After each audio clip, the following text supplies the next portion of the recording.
राम राम भी सारा ने। ये साली नींद भी बहुत आती है रे। मैं सो कर उठा और उठने के बाद में मैंने समेटा कंबल, लेकिन ये साला कंबल भी ना समेटने में आता ही नहीं है, बार बार में खिंड रहा था। मैंने बोला कि चुपचाप यहाँ पे बैठ जा, वरना तेरी ना ऐसी तैसी कर दूंगी मैं। फिर मैंने चादर को फोल्ड किया। मैंने सोचा इसको धो ही दे। इसको मैंने बाथरूम में पटका और पटकने के बाद में मैंने बोला थोड़ी देर यहाँ पे आराम कर, मैं आती हूँ। मैंने पिया फिर पानी, गरम गरम पानी पीकर बाहर का हाल चाल देख रही हूँ कि कैसा है बाहर, कौन घूम रहा है, कौन क्या काम कर रहा है, क्या नहीं कर रहा है। फिर आराम से पानी पीने के बाद में देखा तो चौधरी साहब तो सो रहे हैं, कुंभकर्ण की नींद। सोने दो रे भैया, वरना फिर ये भी काम लगाएगा मेरे को कि चाय बनाओ। उठने के बाद चुपके से मैंने गेट को बंद करा और फिर बाहर आ गई।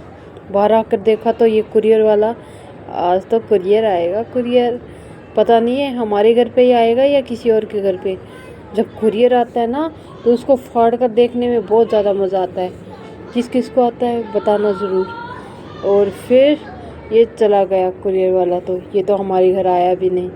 फिर मेरे को हो गया सर में दर्द हो गया, तो मैंने दुपट्टा बांधा सर पे और फिर लग गई अपने काम, क्योंकि हमें तो अपना काम करना है ना।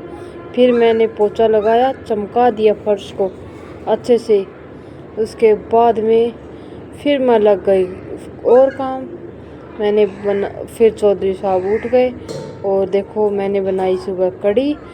और फिर बोले कि मेरे को पहले चाय बना के दे, उसके बाद में तू नहाना। फिर मैं चाय बनाने के लिए अदरक लौंग इलायची वाली कूटा और सब कुछ अदरक वाली चाय बनाई।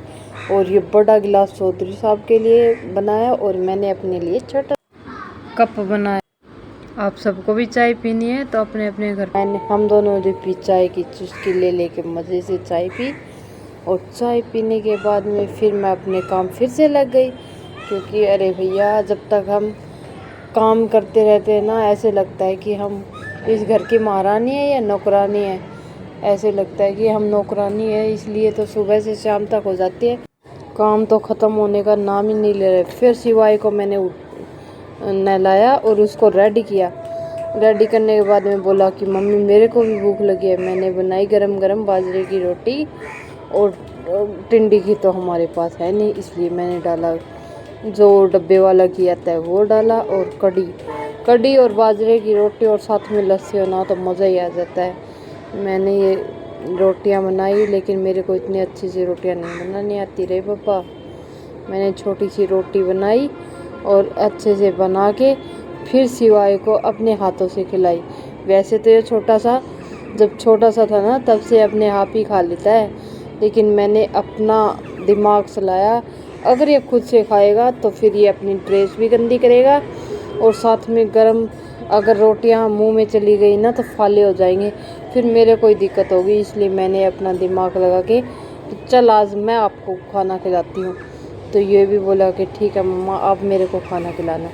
ओके, मैंने नहा ली और सिर धो लिया। फिर आ गए पड़ोस में से जलेबी।